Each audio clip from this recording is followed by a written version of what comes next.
You know how everyone talks about finding your passion? Well, what if your passion keeps changing and you just keep following it anyway? Welcome to Unapologetic Me, where we talk about the pivots, the plot twists, the bold decisions that make life actually interesting. I'm Ekta Khurana, and for this very first episode, I wanted to start close to home with someone who's seen me at my best, my most dramatic, and occasionally my hungriest, my brother Vaibhav Khurana. Now, here's the thing about Vaibhav. He doesn't just climb ladders, he builds new ones every few years. He started in investment portfolio operations at Laburnum Capital Advisors in New Delhi, India, moved into healthcare operations at Medanta, the Medicity in Gurugram, and then Cleveland Clinic in Ohio, USA. Then jumped into Amazon's largest fulfillment center in Cleveland and Connecticut in the US, running large scale operations. And today, he's leading sales and operations planning at Amazon Pharmacy in Boston, USA. From finance to healthcare to e commerce, it's a ride that's anything but predictable. But what makes it truly remarkable is how he's done it with clarity, guts, and absolutely zero hesitation to hit reset. This episode isn't about job titles or timelines, it's about the mindset it takes to evolve, when to trust your gut, when to start over, and when to stop apologizing for wanting more. So, whether you're figuring out your next move or just love a good comeback story, buckle up. Because we're kicking off Unapologetic Me with a story that proves growth isn't neat, it's powerful. And sometimes it's sitting right across the table from you, smirking because he's your brother. Weber, welcome to Unapologetic Me. Thank you for having me, and also congratulations. First episode, you kicked it.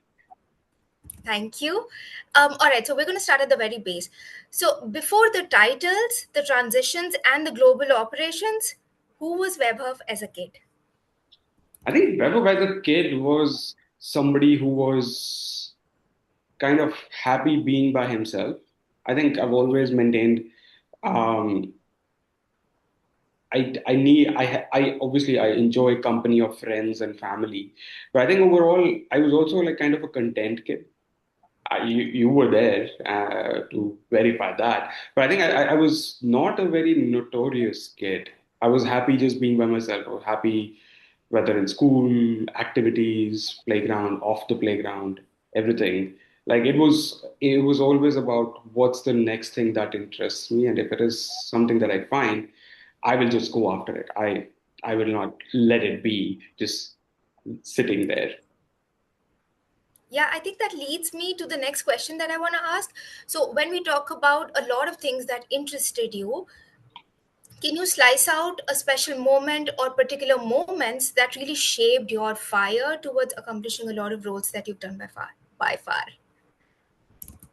Um, I think it was when I went to college, Hansraj College, to do my physics honors. And I think that was probably, I would say, the defining years because I was pursuing something else before this. I was actually pursuing going into a medical college. I did get into a medical seat, but then I realized I actually had more interest in reading or learning about physics and the laws that govern the world, the universe. So I went there, and I think being with the classmates that I had, with the professor that I had, kind of opened me up to there are so many possibilities, and whether it's your career, uh, profession that you choose, it doesn't have to be a linear line. So I think that's Yeah. something that I've obeyed. That's one rule that I've obeyed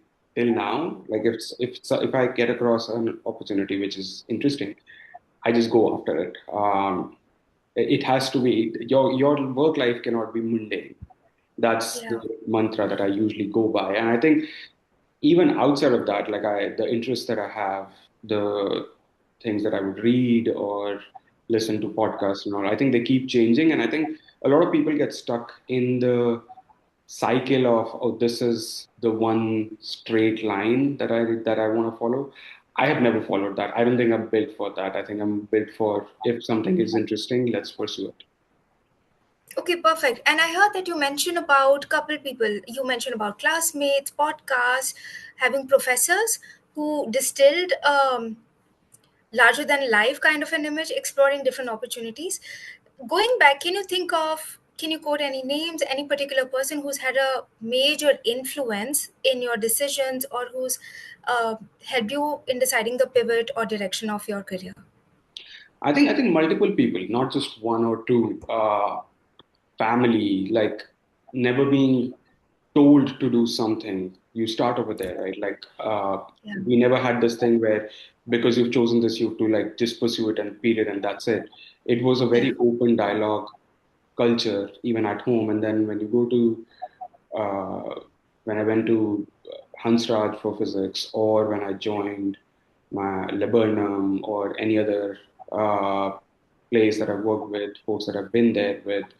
And I absolutely don't want to name names, but like I think everybody has collectively always told me that pursue what interests you, and I think that has helped me to the state of finding what's the next thing that interests me. So that like career wise, life has never been mundane. Like, yeah, you go through crests and troughs where you're like, oh shit, I've got no idea what I'm doing over here. To, yeah, I can yeah. do this in sleep, and then moving on to the next thing, or like finding something even more interesting, and sometimes things that become mundane. I think that so it's not just one person who's helped me reach where I'm right now or come up with this philosophy. It's been multiple people who helped me maintain that. So yeah, Yeah. I found a lot of people in the journey. Yeah, I feel like, don't we usually say that we're a reflection of the people we surround ourselves with and Absolutely. how everyone's had a rub? So it's incredible because I feel like a lot of people are around very influential people or interesting people, but only if you allow them to rub on you, that's when you'll gauge the maximum potential that unleashes in you. Yeah, that's Moving on to the 100% true. next question. Um, was it always clear that you would aim this high, or how did ambition sneak up on you? I think certain things were, I knew that. So in terms of like where I wanted to go for my studies and stuff, that's something that I knew from the very beginning. I can't even recollect how long back it was when I knew that, yeah, I wanted to pursue something like what I've done. Um, but I think a lot of things shaped up because I allowed myself to get on with the opportunity that's coming next. Yeah, So whether it was working at Laburnum to moving to Vedanta, then jumping on to Cleveland Clinic, and then finally at Amazon. I think all these things have been one step after the other, but I wouldn't have it any other way. So I think it was more around you just keep taking one step at a time and you'll find your path. And that's been the case with me.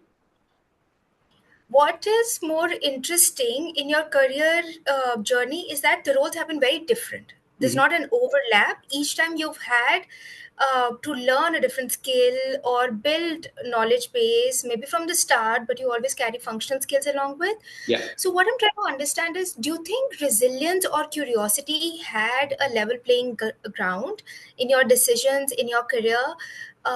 What would you want to talk about them? Absolutely. I think when you are somebody like me who changes career tracks, you need to have some level of resilience. And I think it's also a muscle that gets built up over a period of time. Like the first change that I did from finance going into healthcare, that was scary because I absolutely had no idea about healthcare. And there's a specific anecdote where, uh, we trust and we believe processes happen in healthcare.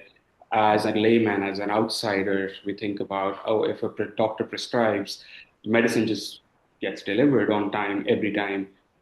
It doesn't. A lot of times, like there's a lot of work that goes into planning meticulously the patient care. I did not know that. Like that was my first learning step.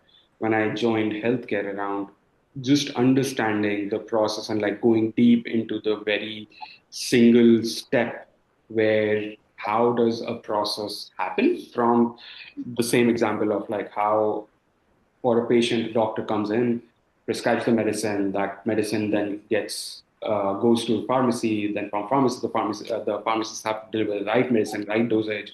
It comes back to the patient floor, gets delivered to the nurses, and then gets delivered to the patient on time every single time. Like it seems very simplistic process, but the number of error points that can happen in this process are quite a lot, like the number Yeah. of steps that it depends on. So I think understanding, like going and being able to and being willing to go into that level of detail, accepting for a very long period of time that you absolutely have no idea, and there are people who are very much smarter than you, who are sitting in the same room as you are, and then just being open to learning from every single person who's there. And I think that resiliency, you start with some, you develop a lot.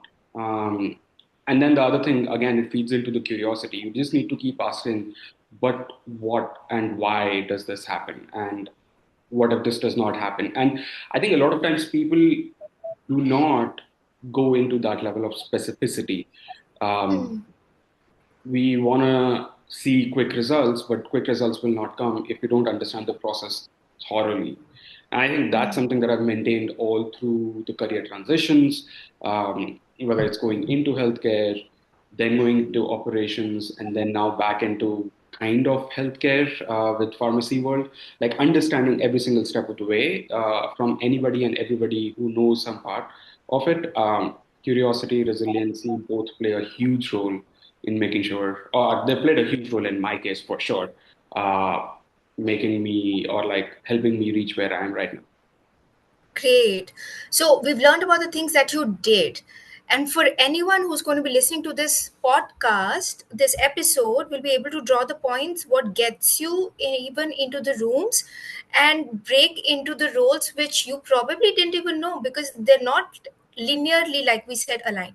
But I think one of the interesting question also that I want to learn from you is what made you take leaps that you think others would have probably avoided? Not everybody has the capacity of taking risks, even at the peak of your career when you were director operations, right? Yeah. Correct me. At Laburnum, and then jumping into healthcare, and then starting all over, leaving everything beyond, and then just starting with MBA. These are the leaps that people feel it's interesting, but not everyone has an appetite. So what were some of the things, what was going on in the brain, and what aspirations you had at that time when you were deciding those power moves? I think your surroundings play a whole lot of role in how your thoughts or your career path develops. I was super, I am super thankful that I went to Laburnum Capital. I had great bunch of folks around me who guided me because that was my first job right out of bachelor's. So a lot of unknowns in the world, a lot of what is needed to be done, unknown, a lot of. But I think there was one point in time when I was thinking maybe I'll become a journalist, and then Wow, we didn't know about that. yeah, there was one.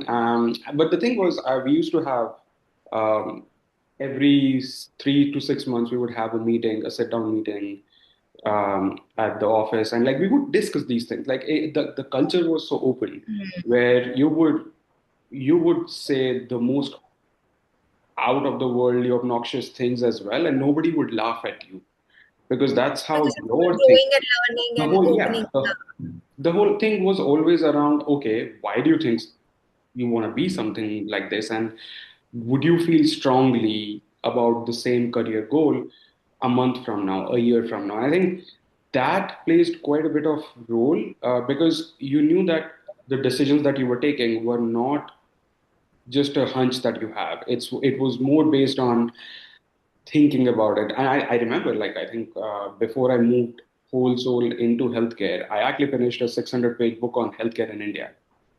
what. Just to know So that's around, like like, a is this something? genuinely Yeah, I mean, the test that was there for me that I put was, if I'm as interested in healthcare after reading this book, maybe healthcare is the place for me. And I think it was also Yeah. more around thinking about what your life would be in 5 years. Like a lot of people have a very, and I always like, it's not that I always have a great clarity of thought on where I'm going to be in 5 years' time. But to certain extent, like, is this something that I want to do? Is your current occupation, career, something that you would enjoy doing after 5 years? A lot has changed since then. AI has come in. So a lot of career paths have developed. A lot of career paths have kind of lost their hope or their shine, Yeah. say. But I think it was always based on, is this something that interests me? And I think the first move that I did for healthcare, I had put a very clear boundaries of 2 years. Hmm. I had saved up money at Laburnum for next 2 years, and I was very clear that if I don't like it in 2 years, I'm going to give myself 2 years to learn, and no Yeah. judgment, and a lot of work went into it. But I think it was more around, if I don't like it for in the next 2 years, I know I want to do something else, and this is not it. And I think a lot of I think a lot of your career guidance comes when you know what you don't want to do because you don't enjoy it. There are things that no two people will enjoy similar at the same level. And I think I was very clear on finding this is something that I don't enjoy. Some career moves when I came to US, I was very determined that I wanted to go and work at Cleveland Clinic. So that was something that was very thoughtful. I chose the business school which would help me get into Cleveland Clinic. And after Cleveland Clinic was another one. Where when Amazon happened, it was kind of more around let me try what this job is all about. And I'm almost like 4 years now with multiple change of roles within the org because that's what Amazon is. And I enjoyed every single stint of whether it was on the floor, off the floor, now in Amazon pharmacy. I think it was all one decision led to the other.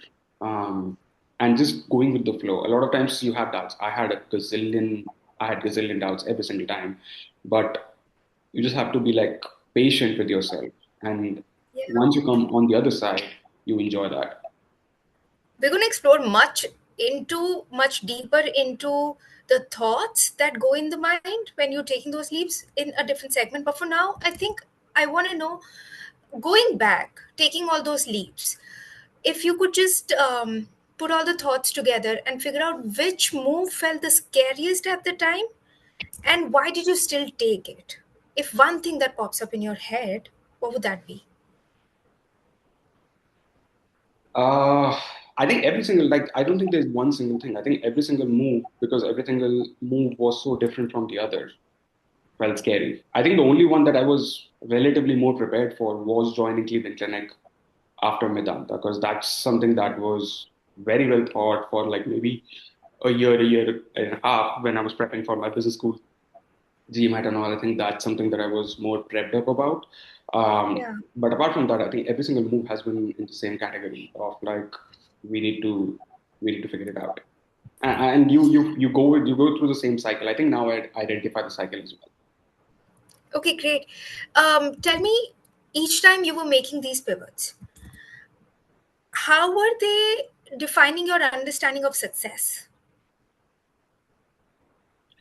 Personally and professionally, I think your barometer differs. Hmm. Professionally, it's based on what the outsiders think. So, what perhaps my organization thinks of me, how much value am I adding, your KPIs or metrics, your year end appraisals, everything. I think that a lot of people define that. So, that's something that's professionally. But I'm going to bring it back to personally. My measure of success is when I become kind of comfortable in my skin that I know I can guide someone. So if I can train you in my current job and you're able to do the job with the same level of skill, I think I've succeeded. And I think I've done that through when I've transitioned out of a role, joined something else.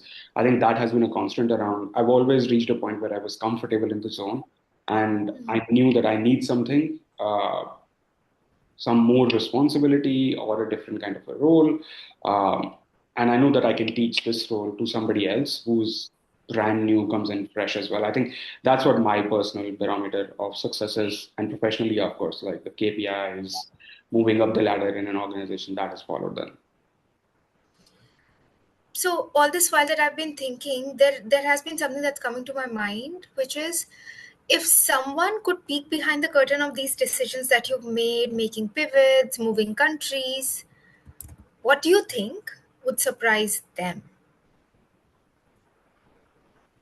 It depends. When were they peaking? Was that at the start or was that now? Because like I said, like I think now I identify my own cycle. Like if I start something new, I know that for first maybe 2 3 months, I will have, or I would like to believe that I have zero clue of the work that I'm doing. So I think that Hmm. has kind of become the baselining for me entering into a new zone. I'll be freaked out. Like every single time I've freaked out. I'm like, I've got no idea what I'm doing. I don't know if I'll be successful over here or not. But I know that that's going to last for maybe 2 3 months, and then you start understanding, you start finding your footing, and then you start developing more and more understanding of the role. But if this was when I had transitioned into healthcare the first time, I think it lasted quite a while. And I actually remember calling one of my friend every day after work and telling him, I have no idea why did I make a switch and why did you not stop me from making the switch? That happened for a very long time. I remember that. So I think it's around like being okay with you're gonna get freaked out. You're gonna be the person on the table who has absolutely no idea what they're doing, and it's okay. It's just in the passing. It's gonna change. Great. And now I'm going to take you into the segment which I particularly call the messy middle, where we talk about the struggles, uncertainty, and resilience that built you, got you to where you are. The first thing I'd like to know, where we say behind every polished success is a chapter that nobody sees. What did yours look like? Uh, I think when you are transitioning, if we're talking about the transitions, you have to portray this picture a lot of times where you're calm, even though internally you might not be. You might have a lot of doubts about the work that you're doing, um, about whether you're making progress or not in the work that you're doing. Um, but a lot of times you don't have the flexibility or the option to portray it outside. You may be able to do that internally with family, and I've done that a lot with the family. Um, but for the external, like you can't do that because a lot of times you are in positions where you're the confidence builder of your customers, Yeah. consumers, whoever you're working with, your teammates, your And they peers in look the up to you. company. Yeah, yeah. So a lot of times you have to portray that confidence even if you don't have it. So a lot of times it's about like gimmicking and then understanding and developing more and more layers, complexities of understanding uh, that goes into doing the work that you're doing. And I think that's something that I would say. Great. We spoke a lot about how you have to keep up with an image, especially when it comes to outsiders, while you can still have the family support. Going back, I know I spent the time with you, but for everyone who's going to listen, what were those moments when you thought, I don't know how this will work, but I'm going to make it through? Uh, I think every time, like I transitioned from learning physics in my college time to learning accounting, operations, financial operations on the fly, on the job. And a lot of times I didn't know whether it was that going into healthcare Medanta. Again, understanding every single step of the process. Um, I didn't know.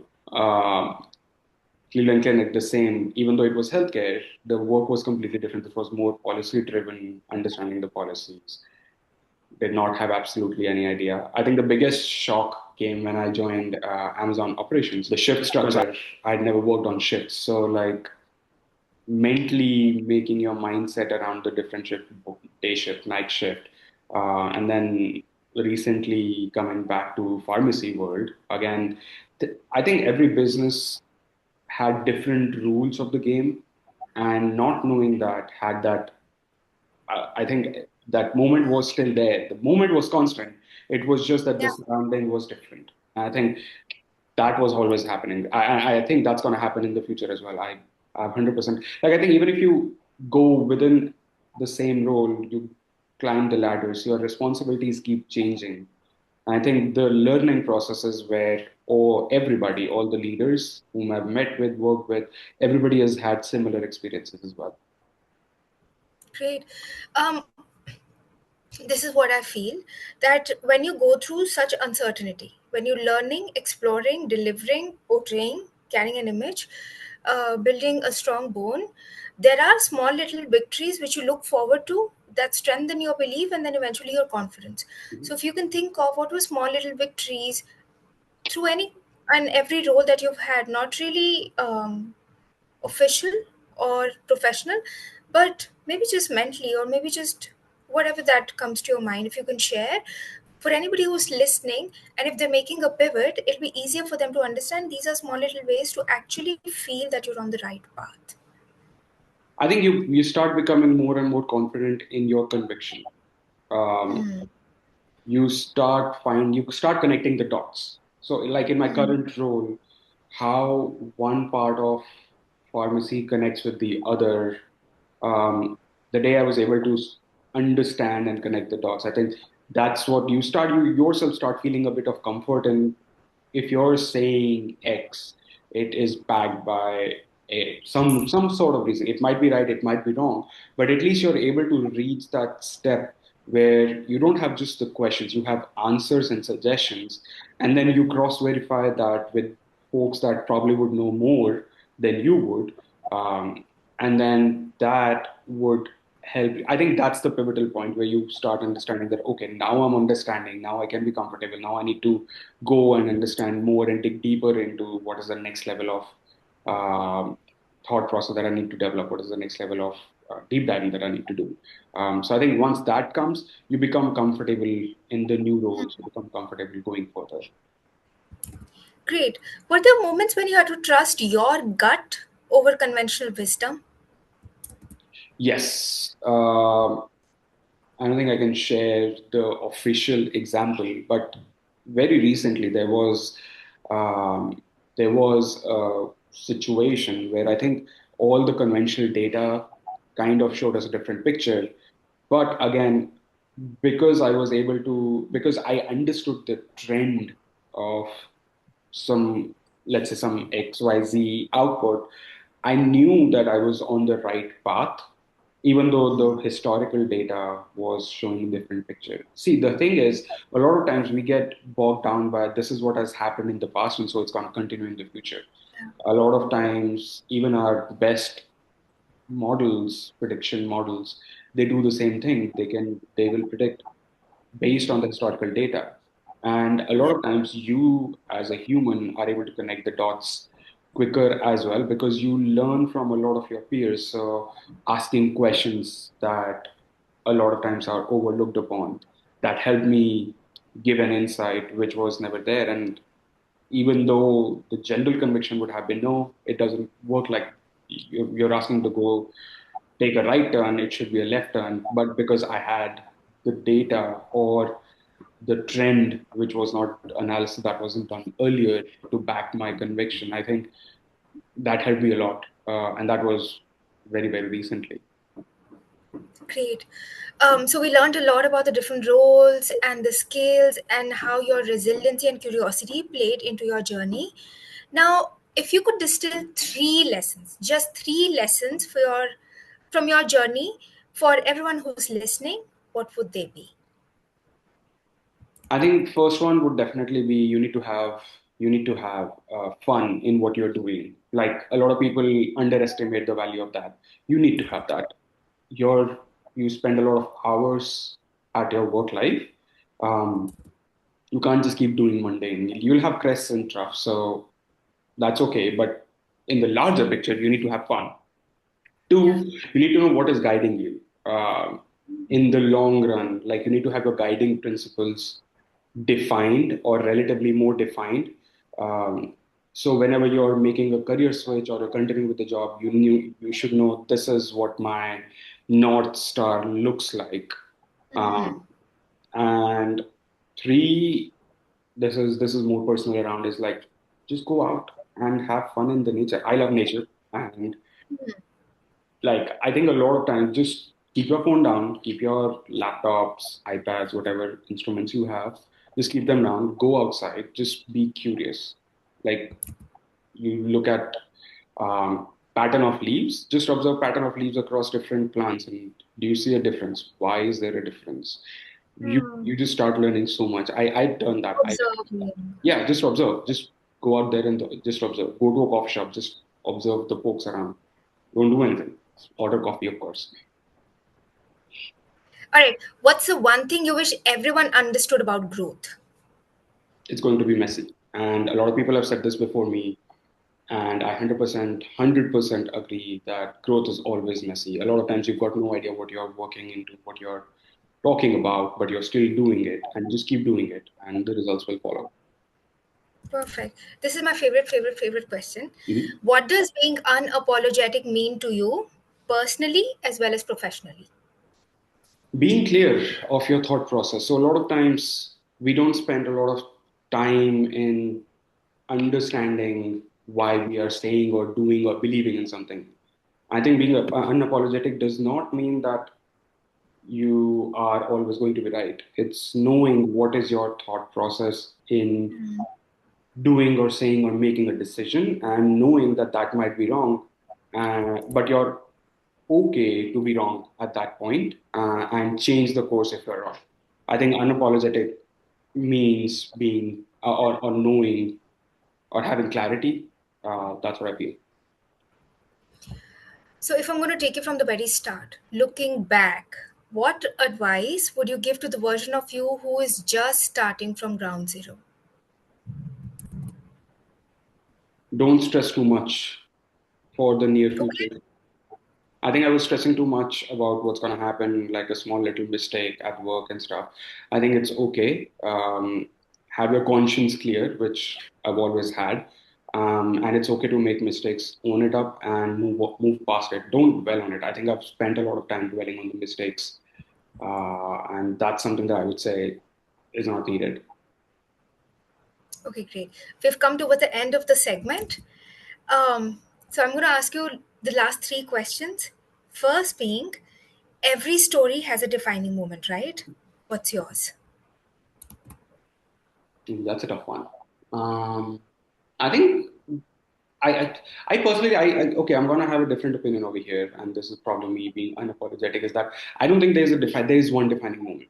I think your Okay, defining moments just keep changing, and if you just hang on to this was one defining moment, that's a memory, that's a thing of the past, and who knows, maybe the defining moment is right now, or it's gonna come in the future. So I personally don't believe in the concept of defining moment being just one. I think it's just in the passing.